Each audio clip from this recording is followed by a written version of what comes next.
Comunicando Direito. Apoio Cultural. Soster Imóveis. Avenida Assis Brasil, 4990, Sala 201. Telefone 3340-8143, Porto Alegre. Farmácia Santo Agostinho.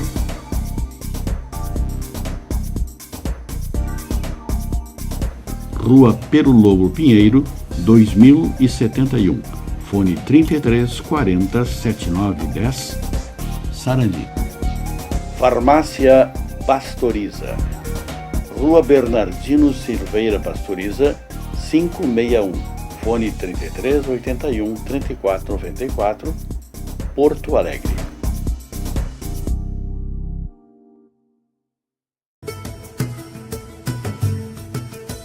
Instituto Brasileiro de Saúde, Ensino, Pesquisa e Extensão para o Desenvolvimento Humano. IB Saúde. O IB Saúde pertence ao terceiro setor. É uma associação civil de direito privado sem fins lucrativos. OSS, Organização Social da Saúde. Criado em 2005, desenvolve e gerencia projetos nas áreas da saúde, educação, pesquisa e desenvolvimento humano. Celebra acordos de cooperação técnica, convênios e projetos parceiros com instituições de notório saber, como a Universidade de Caxias do Sul, a URGS na Serra Gaúcha, além de instituições públicas e privadas voltadas ao desenvolvimento humano. Olá, estamos de volta a mais uma programação do Comunicando Direito da GSUL TV. A nossa programação será reprisada na quinta-feira. Toda e qualquer programação juntamente com essa será assistida através dos nossos meios sociais, nossa página no YouTube e também no Facebook. A nossa página no YouTube é Comunicando Direito GSUL Oficial. E também nosso Facebook, Comunicando Direito GSUL TV. A nossa programação poderá também ser discutida com você, telespectador, através do nosso e-mail, comunicandodireito@gmail.com. As perguntas do telespectador poderá ser respondida na próxima programação.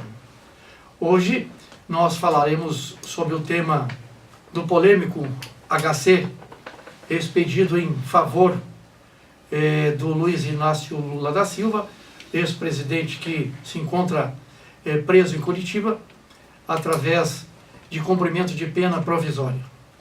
Nós estamos hoje na bancada juntamente com o Dr. Dino Veiga. Dr. Dino Veiga, especialista na área criminal, já tem atuado como professor de Direito Criminal e também já foi professor da UBRA, e que nos trará algumas informações com referência a essa polêmica, essa discussão que o telespectador não consegue entender, a população não consegue entender.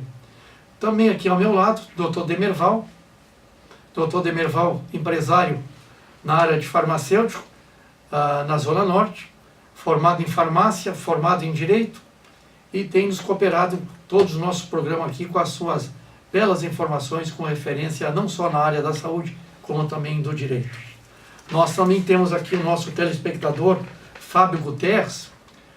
O nosso telespectador tem sido um assíduo telespectador da nossa programação e se sentiu curioso para vir nos visitar hoje aqui e aceitou o convite do Dr. Dino Veiga e também a meu convite para participar dessa programação como cidadão, para ver o que o cidadão realmente está pensando com referência a esta desordem jurídica que ocorre com referência a esse habeas corpus.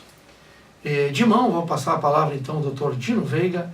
Dr. Dino Veiga, essa polêmica que deu essa semana aí com referência às decisões de domingo, que a população está abismado, que inclusive serviu de referência até em Portugal, no qual houve uma larga reportagem naquele país. Inicialmente eu quero agradecer mais essa oportunidade de estar nessa prestigiosa bancada, Dr. Demerval, Dr. Cláudio e o nosso querido Fábio.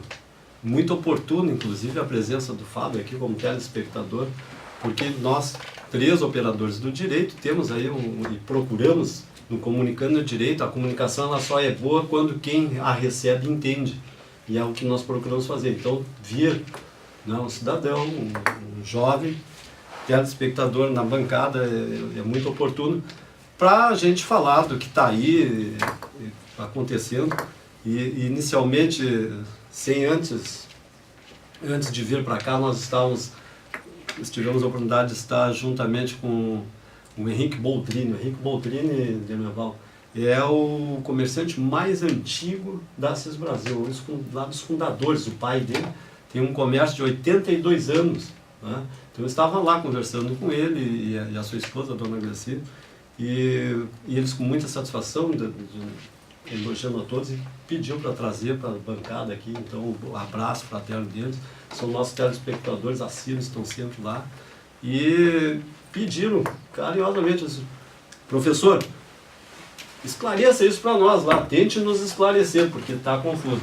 E aí o que acontece? Realmente é uma confusão muito grande. Eu fico pensando, hoje eu não estou lecionando, mas como que eu faria na sala de aula hoje para explicar para os meus alunos a questão processual, que são estudantes de direito, estão lá, né, na faculdade. Eu fico pensando daí no telespectador, a dona de casa, o senhor, né, a pessoa que não tem os conhecimentos jurídicos, o que a gente vai falar? Eu quero falar primeiramente a questão processual. Primeiro, a questão do ex-presidente.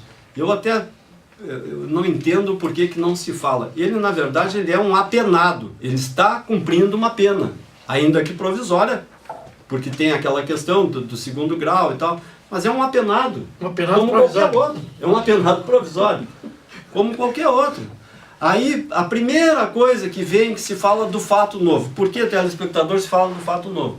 Para que se ingresse com um habeas corpus em favor desse senhor, desse apenado, há que ter um fato novo. Por que se fala do tal fato novo? Teria que se ter uma situação que viesse a oportunizar o habeas corpus. Porque o habeas corpus é um remédio jurídico que visa a habeas corpus, a liberdade do corpo, trazer a liberdade.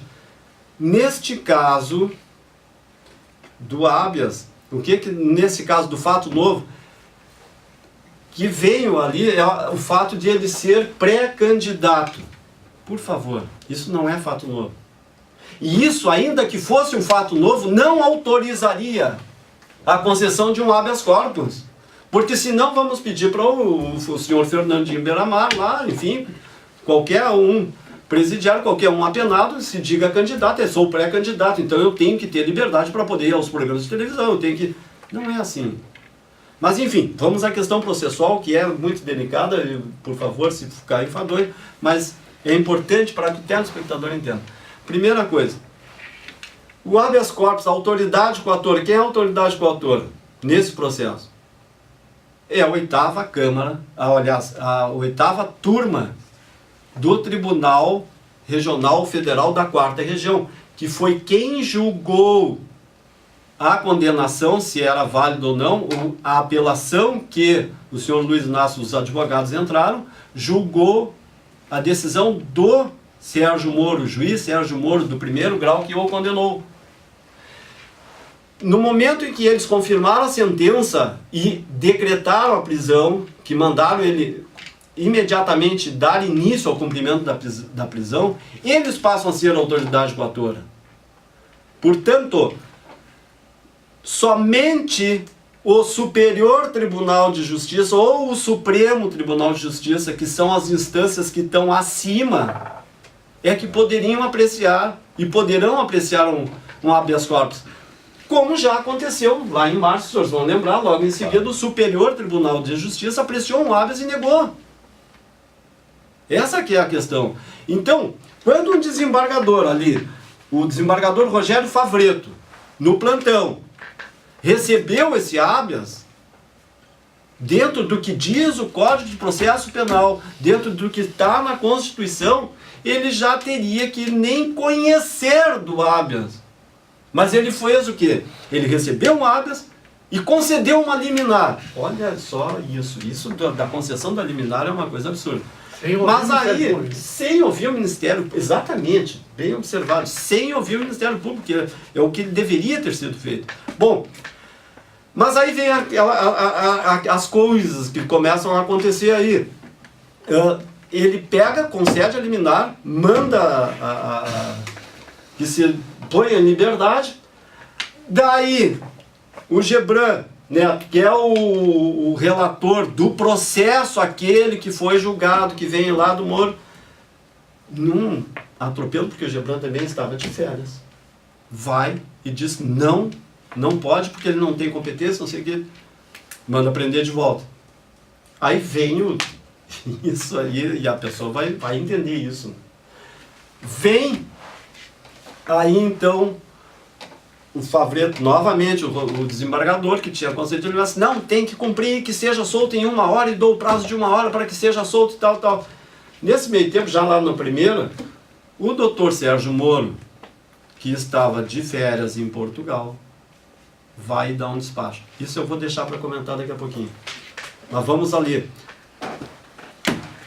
Ele pega, manda novamente o desembargador, lá o Favreto, manda que solte, não é? E aí, para resolver isso aí, vem o presidente Thompson Flores, presidente do TRF, e diz não é competente, tal. Bom, o que acontece? Aí houve vários atropelos. Primeiro, o juiz plantonista, ele é o tribunal. Ele tem sim. Se ele mandou soltar, tem que cumprir. Vamos lá, teria que ter cumprido a ordem, sem discutir o mérito, se está certo, se não está certo, que é outra questão. Claro. Mas ele teria sim, teria que ter sido cumprida a ordem, aí na segunda-feira ou no primeiro dia útil, né, porque ele foi no regime de plantão, encaminha para a turma, que daí é a turma que está preventa, que é quem decidiu, e aí então a turma põe em pauta, ou até o relator poderia cassar essa liminar. Mas o correto seria isso é o que diz o Código de Processo Penal, e não podemos atropelá-lo. Claro. Põe em pauta, faz o julgamento, e aí caça a ordem ou não. Concedem a ordem de habeas ou não. Só que tem uma outra coisa que antecede tudo isso, que é o que a gente vem dizendo assim, ó. Primeiro, fato novo ele não era competente para receber esse habeas, e aí que está toda a questão, não era competente. Então, na verdade, para mim, a minha leitura de tudo isso é que foi tentado fazer o que vem sendo feito por esses seguidores, porque são seguidores. Já ultrapassou aquela coisa da ideologia, da coisa, isso já virou fanatismo. Nós temos um cidadão que é um apenado que está cumprindo uma pena. E aí ele vai ter o direito, um dia vai ser julgado lá pelo Supremo, e aí poderá vir ou não. Mas não é desse tipo de forma, não é essa a forma correta para se fazer as coisas. O que acontece? O que estão tentando fazer, e estão fazendo muito bem isso, é trazer uma insegurança total jurídica e trazer o descrédito do judiciário.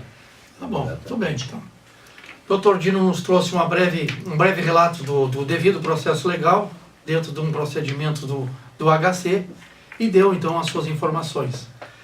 Nós vamos falar então com o nosso convidado Fábio Gutierrez, que aqui também está representando você, sociedade, porque o Fábio é um telespectador então curioso nas nossas informações, curioso nesses procedimentos jurídicos, e com essa pauta e essa bomba que deu essa semana, nos escreveu através do nosso e-mail comunicandodireito@gmail.com e solicitou para esclarecer essas dúvidas desse impasse que teve aí, e nós então fizemos o convite para comparecer aqui.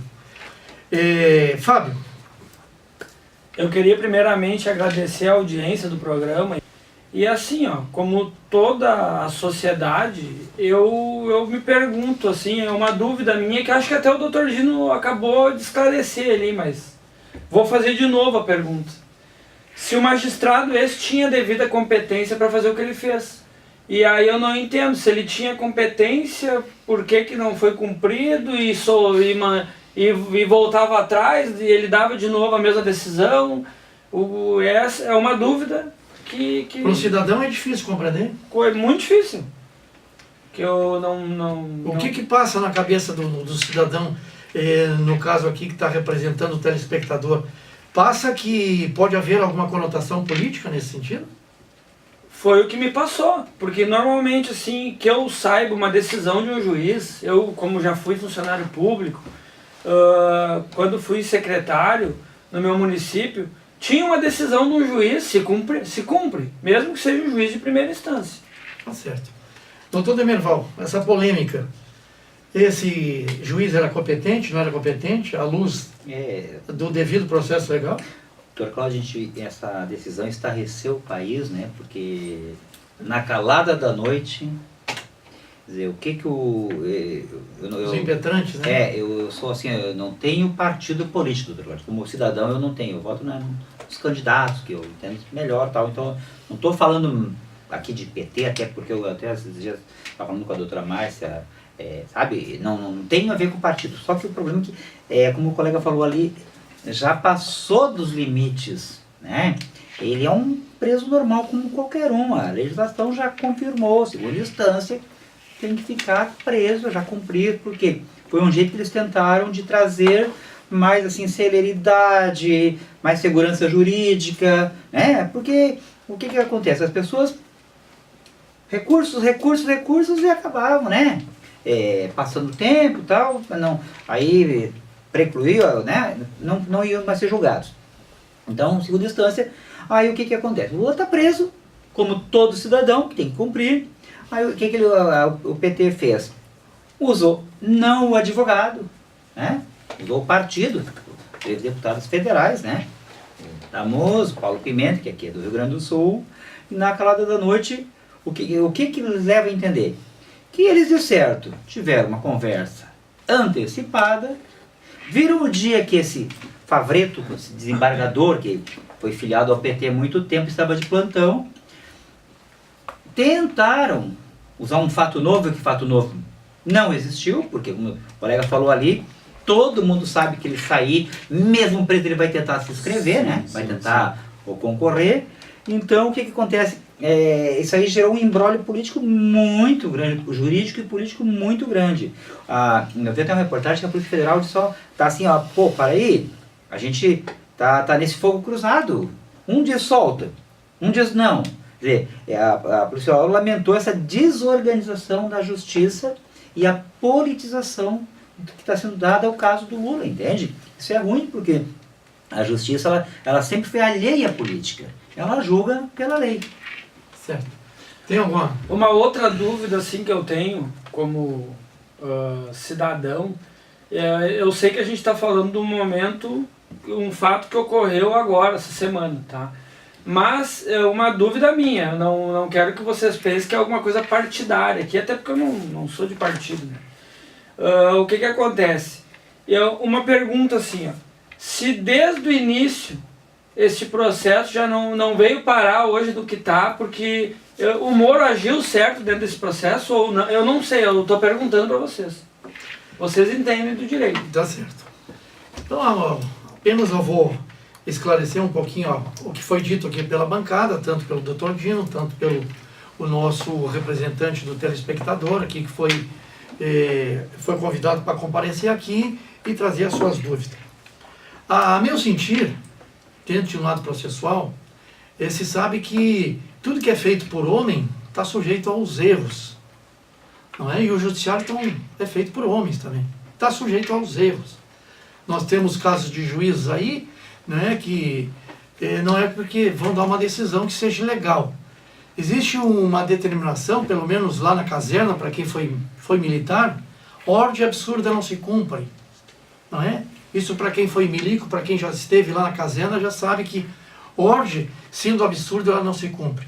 Vou citar um exemplo do juiz lá do Rio de Janeiro, não é? Que simplesmente no despacho prendeu lá os veículos do empresário famoso que tem lá e estava andando com ele particular, prendeu o dinheiro do empresário e estava usando mais de 100 mil reais lá, e estava usando em proveito próprio, né? E as autoridades competentes afastaram esse juiz e verificaram que a atitude dele estava completamente incorreta, ou seja, é um ato ilícito.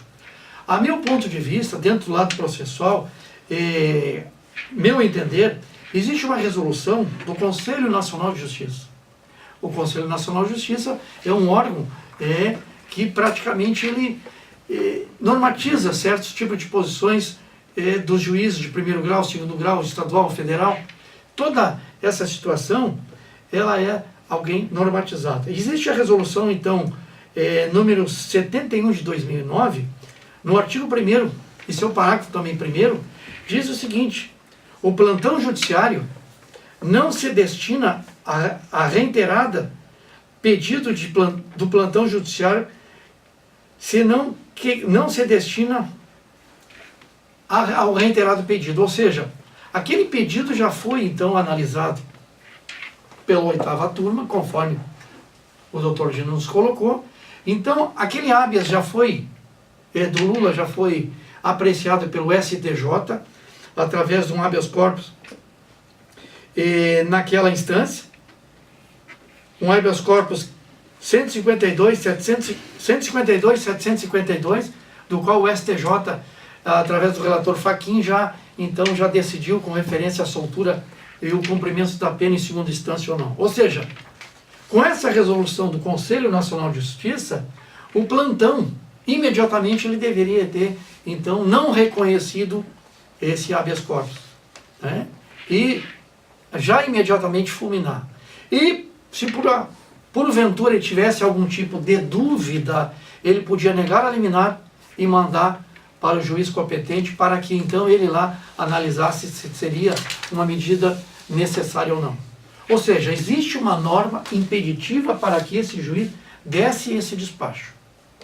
Fato novo esse colocado no seu despacho foi uma fantasia jurídica que foi colocada ali, porque é notório que até o Dias Toffoli, ele tem dado o despacho e de alvará de soltura por decisões, por notícias vindo da Globo. Por notícias vindo da Globo. É notório que o meio de comunicações de relevância e conhecimento do nosso país tenha decidido que fulano de tal não quer soltar o fulano de tal. Então, é notório da mesma maneira agora de que a Rede Globo, todos os meios de comunicações, informam que o Lula é uma pessoa, desde janeiro, pré-candidato. Se esse mesmo órgão de imprensa que nos colocou a informação notória de que o Lula é um pré-candidato, que inclusive fundamentou uma decisão do Dias Toffoli para liberar alguns da cadeia, também deveria ser cumprida também. Então, a meu sentir, ele não deveria ter reconhecido. Bom, o que ocorreu nesse sentido? Flaveto, esse desembargador que foi filiado ao PT, e nada contra, qualquer um pode ser filiado a qualquer partido, isso aí não há problema nenhum, só que ele é o único desembargador favorável a não cumprimento da segunda instância no Tribunal Regional da 4ª Região. E ele, numa entrevista passada, já disse que se porventura viesse qualquer medida para ele julgar, ele ia se declarar incompetente, em virtude de que foi nomeado pela Dilma e de que, em virtude, trabalhou praticamente esses 20 anos, procurador do município de Porto Alegre, procurador do Dirceu Silva lá em Brasília. Então se sabe que ele tem uma conotação, uma ligação muito grande com o PT, entre aspas, deve favor, ele deveria também se declarar incompetente. Mas fez o contrário. Provavelmente concatenou com os deputados petistas, principalmente esse Paulo Teixeira, que tinha uma ligação muito direta, e diz, olha, tal dia eu estarei de plantão, entra com habeas lá. E o que ocorreu? Só que esses 3 deputados que entraram com esse habeas, que também é uma medida normal, qualquer cidadão pode entrar, e eles, principalmente, além de ser deputados, são cidadão, podem entrar, é normal. Porém, ao invés dele entrar com a autoridade competente coatora correta, eles entraram com a autoridade competente, a suposta autoridade coatora, de forma errônea. Eles colocaram lá como autoridade coatora o juiz Sérgio Moro. E o juiz Sérgio Moro não era autoridade coatora. Quem era a autoridade coatora, o doutor Dino colocou na sua posição. Era a 8ª turma do Tribunal Regional com sede em Porto Alegre. Foi eles, numa decisão de segunda instância, declararam que o cumprimento deveria ser imediato. O juiz Sérgio Moro, claro, de férias, deu um despacho. Mas por que o juiz Sérgio Moro deu um despacho em férias? Porque ele foi determinado por o próprio desembargador Flaveto que respondesse em 5 dias, né, sobre o habeas corpus. Ou seja, era um devido processo legal normal. No momento que ele despachou, ele vai ouvir o próprio juiz. Quando o juiz Sérgio Moro, então, respondeu por determinação do próprio Flaveto, ele disse o seguinte: não sou eu a autoridade coatora. Se eu não prendi, eu não posso soltar. Foi esse o despacho que ele deu. Se eu não prendi, quem prendeu foi a 8ª região, quem deveria figurar no polo passivo lá é a 8ª turma, que seria a suposta autoridade coatora. No momento que a autoridade coatora seja a 8ª Câmara, a 8ª turma, o competente para julgar esse processo seria uma instância acima, que seria o STJ. E no STJ, por prevenção, cairia no ministro Fachin, do qual também já tinha decididos em outros atos. Então essa está a situação. Nós vamos chamar aqui os nossos intervalos, nós vamos daqui um pouco para o nosso segundo bloco. Nós já retornamos, aguarde um minuto. Comunicando Direito. Apoio Cultural. Soster Imóveis. Avenida Assis Brasil, 4990, Sala 201. Farmácia Santo Agostinho. Rua Perulobo Pinheiro, 2071. Fone 33 40 7910. Sarandi. Farmácia Pastoriza. Rua Bernardino Silveira Pastoriza, 561. Fone 33 81 34 94. Porto Alegre. Instituto Brasileiro de Saúde, Ensino, Pesquisa e Extensão para o Desenvolvimento Humano. IB Saúde. Olá, estamos de volta ao nosso segundo bloco da nossa programação Comunicando Direito da GESUL TV. A nossa programação será reprisada agora na próxima quinta-feira. E esse programa poderá ser assistido, esse e os demais outrora passado, poderão ser assistidos através da nossa mídia social. Nós temos uma página no Facebook, comunicandodireito.gmail.com, e também através do Facebook. A nossa página no YouTube poderá também ser assistido às programações. Hoje nós estamos aqui em debate através de um tema bastante polêmico que ocorreu essa semana, com referência do vai e vem da saída do Lula, com referência a um entrave jurídico que ocorreu, entrave jurídico esse praticamente do judiciário. Nossa bancada está composta pelo especialista no direito criminal, Dr. Dino Veiga. Dr. Dino Veiga tem atuado bastante no tribunal de júri e outrora tem lecionado também na UBRA dentro do direito criminal. Está trazendo uma belíssimas informações com referência ao devido processo legal desse instrumento heróico que é o habeas corpus. Também nós estamos aqui com o Dr. Demerval, formado em farmácia e também advogado, trazendo os seus conhecimentos para nós. E também nosso convidado especial aqui, o senhor Fábio Gutierrez. Fábio Gutierrez é o nosso telespectador assíduo, do qual tem as curiosidades dessas informações e nos trouxe uma pergunta com essa semana através do gmail.com sobre essa polêmica da situação de que essa discussão da liberação do Sérgio Moro para liberar o Lula, essa decisão do Flaveto, e essa confusão toda estava deixando ele meio angustiado, né? Então nós fizemos um convite para que ele viesse aqui pessoalmente, fizesse as suas perguntas e suas preocupações diretamente para a bancada. E você, telespectador, também está representado por ele, porque essa dúvida também os senhores têm. Vou passar direto, que ele tem mais uma dúvida para nos passar.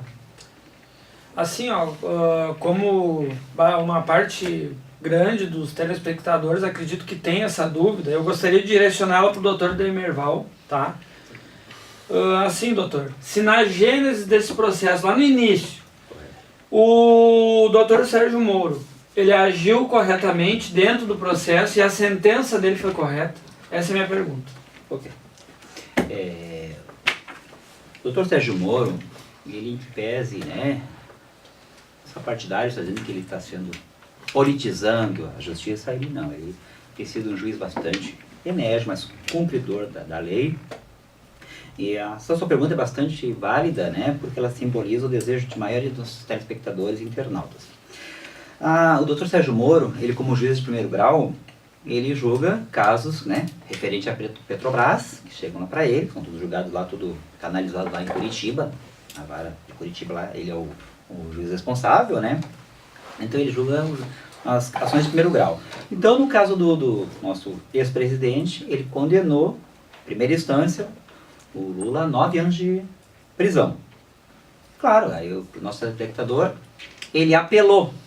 Então, daí a apelação de Curitiba, todo o Paraná, Santa Catarina, Rio Grande do Sul, são todos centralizados aqui em Porto Alegre, no TRF4. Então, ele apelou para cá, e aqui o tribunal, ele não só confirmou, como ele aumentou a pena dele para 12 anos e 1 mês. Ele reformou a sentença, aumentando, achando que ele foi muito brando demais, que é a pena que ele está cumprindo agora. Então, outra coisa que a maioria, eu acho que dos processos que o Sérgio Moro julga, eles geralmente são confirmados ou são aumentados as penas, porque ele julga estritamente dentro da lei. Então, inclusive, nesse caso aí, ele foi bem claro, né, o colega explicou ali, ele se posicionou porque ele foi colocado como autoridade coatora, mas não. A 8ª turma do TRF4 é que confirmou, aumentou a pena, e daí sim, Determinou o cumprimento. Ele determinou o cumprimento, exatamente, como o juiz de primeiro grau. Então, o que acontece? Os habeas corpus, eles não julgam mérito. Ele é para uma ilegalidade, excesso de prazo, um constrangimento ilegal. Então, o que acontece? O Sérgio Moro foi o juiz de primeiro grau. A apelação TRF4, aí o que acontece? O juiz é de quem, para o caso? Seria, como o senhor falou, o STJ. Né? Não, então, não é, doutor, não foi ilegal o que o juiz fez, mas foi antiético, porque ele é atrelado ao PT. Tá certo. Eu acho que foi esclarecido, Fábio? Foi esclarecido, com certeza. Muito. Bom, então agora eu vou passar para o doutor Dino, para que ele traga mais algumas considerações com referência daquilo que foi, inclusive, nos colocado aqui. E é uma solução, né, doutor Dino? É uma solução, porque o telespectador não quer mais essas discussões. Não, tem que dar um basta na hora de se ver uma saída para isso. Mas ainda falando e tentando esgotar isso, o inesgotável, na verdade, porque isso rende, né, o nosso tempo também, poderíamos ficar aqui horas falando sobre essa situação. Mas muito boa a sua pergunta, Fábio, e muito bem respondida pelo Dr. Demerval, mas tem algumas coisas do juiz Sérgio Moro, que uma delas, assim, a primeira coisa, ele estava em férias, e o juiz, quando está em férias, ele está sem jurisdição, por mais que digam, e muitos dizem que sim, mas ele estava lá em Portugal e veio dar o despacho aqui. Isso eu não gostei, eu não achei correto. Tenho certeza que o CNJ vai apreciar isso. Já estão entrando, inclusive, com representação para ser apurado isso. Com a assinatura eletrônica pode fazer até lá, né? Não, até pode, doutor, mas ele está em férias. E aí, se ele está em férias, mas, doutor, o senhor sabe disso. Se ele está em férias, quem vai responder pela 13ª Vara Federal é o substituto. Para isso se tem o juiz substituto. Ou então o juiz sai de férias e fecha. Né? O senhor, quando sai de férias lá da sua farmácia, fecha a farmácia? Não fecha. Deixa o gerente, deixa alguém. O senhor, quando sai de férias, doutor, fecha a banca? Não fecha. A gente está aí. Então, esse é o meu sentimento. Eu sei que o doutor pensa diferente. E é bom isso, porque é o debate que faz enriquecer, é isso que faz o telespectador procurar aí a entender isso. Bom, e tem uma outra situação do doutor Sérgio Moro, e aí, claro, eu não questiono de forma alguma, é um homem extremamente estudioso, sensato. Ele já absolveu muitos dos processos da Lava Jato, tem vários que foram absolvidos, né? O próprio tesoureiro do PT foi absolvido por ele, não é verdade? Então, tem sérias coisas, só que eu francamente, tem algumas coisas que eu acho que a vaidade é um pecado mais terrível, porque o doutor, com toda, não questiono aí a conduta, o conhecimento dele, tudo, é profundo, é um jurista, ele realmente é um jurista, é um homem das letras profundas, de notório saber jurídico, mas peca com a vaidade. Peca com a vaidade, peca na frente dos holofotes. Mas enfim, aí é a minha crítica, é o meu pensamento em relação a ele. Mas voltando à lambança, porque foi uma lambança criada, e agora é um detalhe, pelo deputado Vandir Damus, deputado Paulo Pimenta aqui do Rio Grande do Sul, e o deputado Paulo Teixeira de São Paulo. O Damus esse do Rio de Janeiro. Esses três senhores, para começar, o apenado Luiz Inácio Lula da Silva tem os seus advogados. Eles é que deveriam ter entrado com alguma medida e não entraram. Eu vou dizer uma coisa para vocês, se eu sou advogado dele, eu renunciaria no domingo à defesa dele. Tirou autoridade, né? Tira a autoridade, tira a confiança, tira a credibilidade dos profissionais que vêm fazendo a defesa dele e vêm fazendo muito bem feita. Bem feito, elogiado. Muito bem feito, elogiável. São verdadeiros guerreiros das letras jurídicas, estão todos eles de parabéns. Então, o que acontece? Me vem 3 deputados, o Paulo Pimenta, se não me engano, é bacharel, não sei se é advogado, se está escrito na ordem ou não.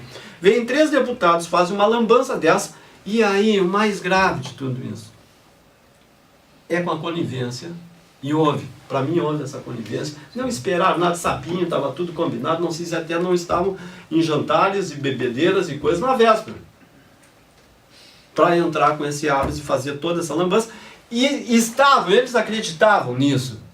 Porque estava uma churrascada pronta lá em Curitiba, estavam toda lá, a comitiva, todo mundo lá. José Dirceu largou um vídeo? Largou um vídeo, exatamente, estavam todos preparados, tiveram frustrada lá, né? Espero que aquela carne tenha servido ou dado para alguém lá, para as pessoas, os moradores de rua aí e tal, tenham dado um bom fim àquilo. Agora, a responsabilidade, eu venho reiteradamente, às vezes que venho a esse programa, eu tenho olhado para você, telespectador, e tenho dito, fizeram o Estatuto de Desarmamento, deixaram a nossa população na insegurança, o bandido é que tem arma.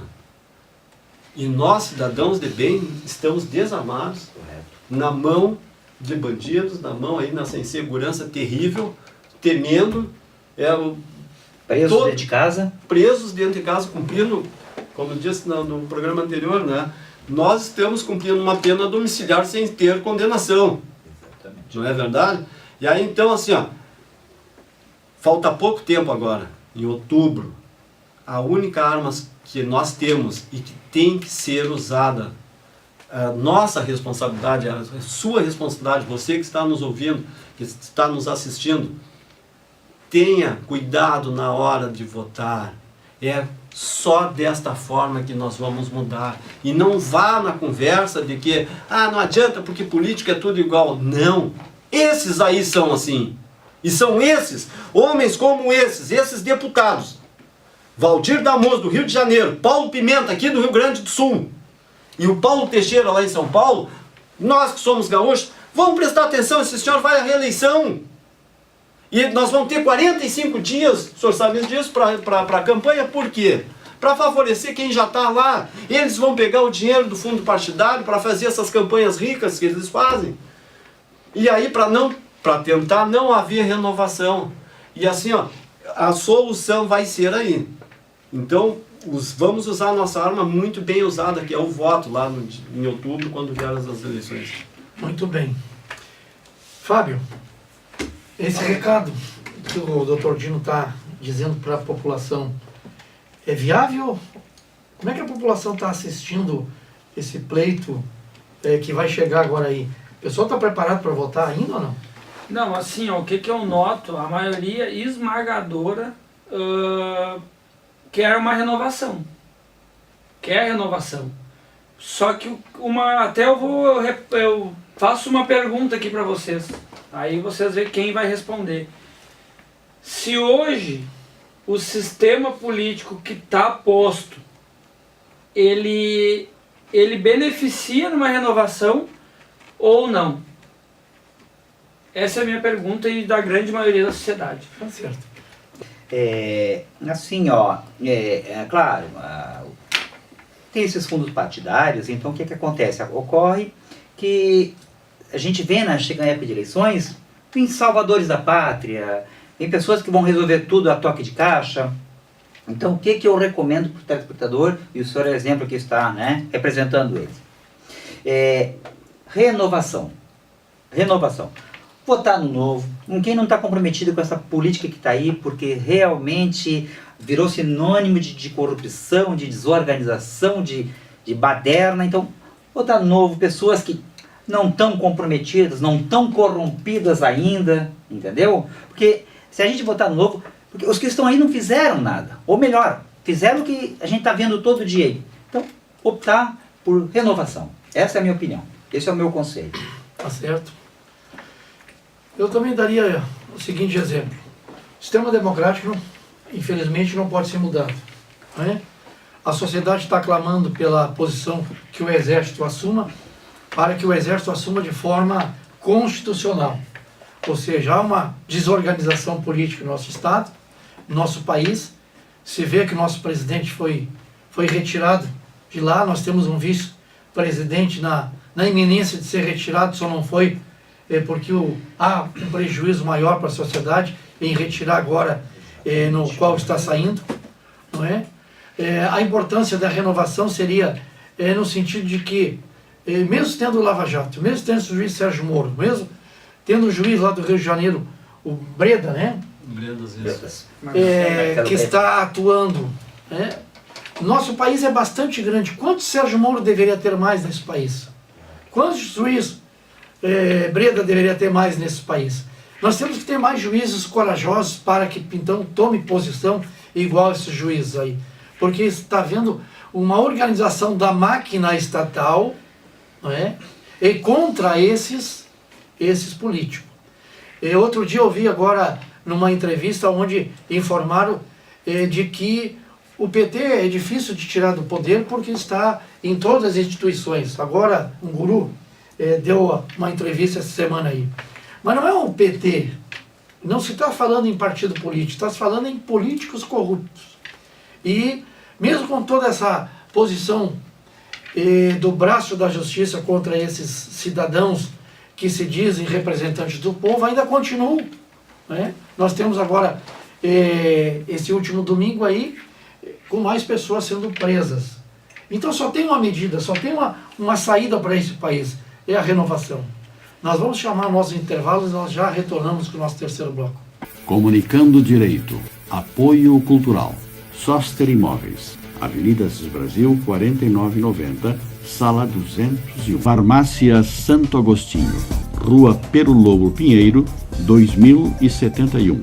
Fone 33 40 7910. Sarandi. Farmácia Pastoriza. Rua Bernardino Silveira Pastoriza, 561. Fone 33 81 34 94. Porto Alegre. Instituto Brasileiro de Saúde, Ensino, Pesquisa e Extensão para o Desenvolvimento Humano. IB Saúde. Olá, estamos retornando ao nosso terceiro bloco da nossa programação Comunicando Direito da GSUL TV. A nossa programação hoje, nós tivemos o primeiro e o segundo bloco sobre o tema da discussão do habeas corpus do Luiz Inácio Lula da Silva. Agora, nesse terceiro bloco, nós vamos fazer uma continuação da nossa programação do IB Saúde, do qual o terceiro setor está trazendo um apelo à saúde para a nossa população. Nós vamos retornar agora ao nosso jornalista Lanes, do qual vai trazer a segunda parte da nossa programação do IB Saúde. falando aqui diretamente de Gramado do 30º Congresso dos Secretários Municipais de Saúde, onde estão sendo discutidas as políticas públicas e melhorias para o Estado no setor saúde, como tecnologia, gestão, judicialização da saúde, entre outros assuntos muito importantes. Nós gravamos algumas falas de alguns painelistas que participaram da mesa organizada pelo IB Saúde aqui no Congresso, e foi um sucesso. O público gostou muito, foi participativo, e o tema, vocês vão saber agora um pouquinho do que foi falado. O nível dos painelistas foi realmente muito bom. A participação do Tribunal de Contas e do Ministério Público é muito significativa, porque impulsiona os municípios a darem os passos para a implementação do marco regulatório de forma correta. Então é realmente muito importante. Muito boa oportunidade aqui no Congresso do COSENS de poder discutir com os municípios a situação do Sistema Único de Saúde em relação à Lei 13.019, que é o marco regulatório das entidades sem fins lucrativos, entidades das organizações da sociedade civil. Nós vimos que ainda tem muito a se avançar dentro dessa discussão e nos colocamos à disposição para essas discussões que vão partir a partir de agora junto aos municípios. Podemos discutir aqui, especialmente a questão do marco regulatório, essa questão do terceiro setor, a atuação do terceiro setor na área da saúde, e dizer que o Ministério Público, seja na atuação do GAECO Saúde, né, na área criminal, seja na atuação também agora dos nossos núcleos regionais de saúde, tem dispensado toda a atenção a essa área que a toda a sociedade é muito cara. Esse tema que hoje preocupa tanto os gestores municipais, né, que é como atuar em conjunto com as organizações da sociedade civil aí em diferentes modelagens para garantir com probidade, ou seja, dentro da lei, a execução de ações e serviços de saúde com mais economicidade, com mais eficiência e com a transparência necessária. Foi um prazer participar desse evento, tratando justamente dos conselhos municipais das secretarias de saúde, e o tribunal veio aqui contribuir com a sua visão sobre o marco regulatório e a implicação, o impacto disso na área da saúde. Então, na minha fala, eu abordei de uma forma ampla o funcionamento do marco regulatório e pontuei alguns aspectos que entendi relevante na relação do Estado. Foi um momento de grande aprendizado, porque nós conseguimos debater esta nova legislação que atinge fundamentalmente os municípios. Percebemos que os municípios ainda não estão preparados para a aplicação objetiva dessa lei. Então, momentos como esse, um evento como esse, com a participação do IB Saúde, o IB Saúde alavancou um tipo de discussão que com certeza vai fazer diferença na boa aplicação da saúde no nosso estado. O crescimento do terceiro setor, que é algo que tem que ser tratado, é algo que tem que ser elevado à pauta do dia, e é algo que talvez seja o futuro dentro da reconstrução dos estados, se tivermos aí em mente a estrutura de leis e a estrutura de prestação de serviços públicos, que sejam serviços públicos que realmente sejam pertinentes, aderentes e coadunantes com a própria essência dos bens sociais primários que a Constituição assim nos promete e raramente nos entrega. Olá, Cláudio. Estamos falando aqui diretamente de Gramado do 30º Congresso dos Secretários Municipais de Saúde, onde estão sendo discutidas as políticas públicas e melhorias para o Estado no setor saúde, como tecnologia, gestão, judicialização da saúde, entre outros assuntos muito importantes. Nós gravamos algumas falas de alguns painelistas que participaram da mesa organizada pelo IB Saúde aqui no Congresso, e foi um sucesso. O público gostou muito, foi participativo, e o tema, vocês vão saber agora um pouquinho do que foi falado. Professor Alexander, a sua impressão e um resumo da sua fala sobre esse encontro. Perfeito, um encontro fundamental para entendermos os novos rumos a serem tratados no limiar dessa nova construção, o modelo brasileiro, convergindo e tentando resolver uma crise, pelo menos dentro de uns setores que são muito caros em matéria constitucional. A nossa contribuição foi tentar trazer a um modelo comparado, como é que o sistema europeu ele trata de uma dimensão constitucional, passando para a iniciativa privada, mas tendo ali no meio algo que muito nos interessa, não apenas no sistema brasileiro, mas no sistema universal, que é esse engajamento, essa nova estrutura que vem a surgir e aproximar, né, a iniciativa pública da iniciativa privada, criando aí um ambiente público. O crescimento do terceiro setor, que é algo que tem que ser tratado, é algo que tem que ser elevado à pauta do dia, e é algo que talvez seja o futuro dentro da reconstrução dos estados, se tivermos aí em mente a estrutura de leis e a estrutura de prestação de serviços públicos, que sejam serviços públicos que realmente sejam pertinentes, aderentes e coadunantes com a própria essência dos bens sociais primários que a Constituição assim nos promete e raramente nos entrega. Dr. Júlio César de Mello, suas impressões sobre esse congresso e um resumo da sua fala. Foi, em primeiro lugar, uma grata satisfação estar aqui no Congresso dos Secretários Municipais de Saúde. E a nossa manifestação foi no sentido de que o Ministério Público tem como uma das prioridades na sua estratégia de atuação a saúde. E nós podemos discutir aqui, especialmente a questão do marco regulatório, essa questão do terceiro setor, a atuação do terceiro setor na área da saúde, e dizer que o Ministério Público, seja na atuação do GAECO Saúde, né, na área criminal, seja na atuação também agora dos nossos núcleos regionais de saúde, tem dispensado toda a atenção a essa área que a toda a sociedade é muito cara. Professor Leonardo Fetter, sua impressão sobre esse momento com o secretário de Saúde e falando sobre o marco regulatório do terceiro setor. Foi um momento de grande aprendizado, porque nós conseguimos debater esta nova legislação que atinge fundamentalmente os municípios. Percebemos que os municípios ainda não estão preparados para a aplicação objetiva dessa lei. Então, momentos como esse, um evento como esse, com a participação do IB Saúde, quer dizer, o IB Saúde alavancou um tipo de discussão que com certeza vai fazer diferença na boa aplicação da saúde no nosso estado. Na sua opinião, um ponto forte desse encontro? O ponto forte desse encontro foi esta discussão com diferentes atores. Quer dizer, hoje nós tivemos Tribunal de Contas, nós tivemos secretários municipais, nós tivemos assessores jurídicos secretários municipais, o Ministério Público Estadual. Então, todos esses juntaram seus esforços, juntaram seu conhecimento e suas experiências para o bem da saúde.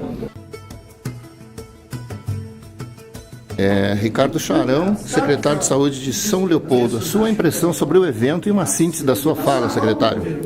Então, essa mesa que nós tivemos hoje à tarde aqui no Congresso do COSENS, né, sobre o marco regulatório sem impacto na área da saúde, penso que ela foi de extrema relevância, muito elucidativa, né, e os nossos convidados, de forma didática e muito competente, trouxeram à discussão esse tema que hoje preocupa tanto os gestores municipais, né, que é como atuar em conjunto com as organizações da sociedade civil aí em diferentes modelagens para garantir com probidade, ou seja, dentro da lei, a execução de ações e serviços de saúde com mais economicidade, com mais eficiência e com a transparência necessária.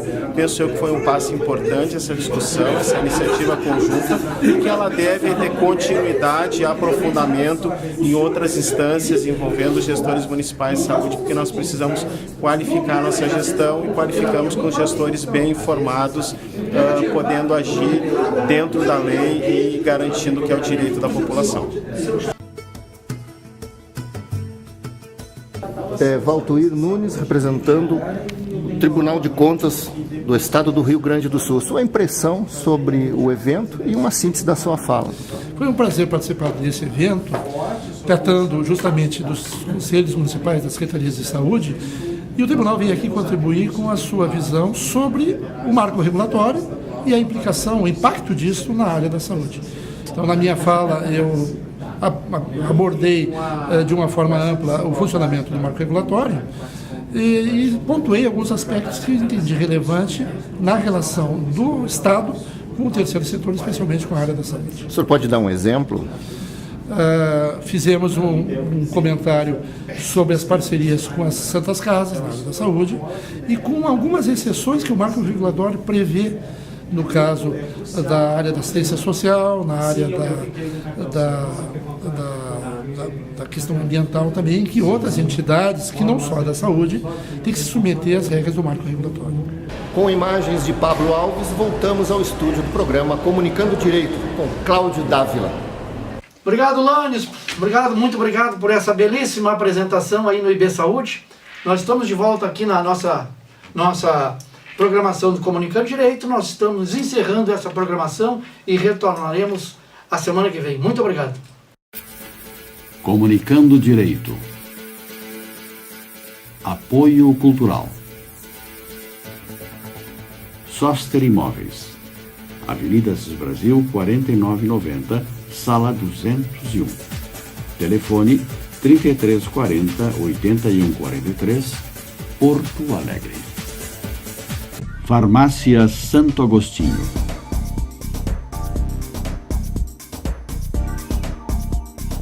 Rua Pero Lobo Pinheiro, 2071.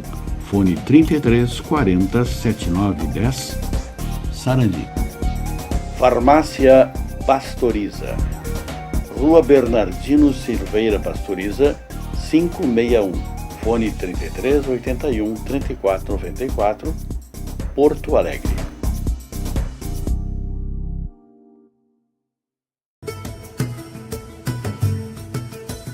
Instituto Brasileiro de Saúde, Ensino, Pesquisa e Extensão para o Desenvolvimento Humano. IB Saúde. O IB Saúde pertence ao terceiro setor. É uma associação civil de direito privado sem fins lucrativos. OSS, Organização Social da Saúde. Criado em 2005, desenvolve e gerencia projetos nas áreas da saúde, educação, pesquisa e desenvolvimento humano. Celebra acordos de cooperação técnica, convênios e projetos parceiros com instituições de notório saber, como a Universidade de Caxias do Sul, a UCS na Serra Gaúcha, além de instituições públicas e privadas voltadas ao desenvolvimento humano.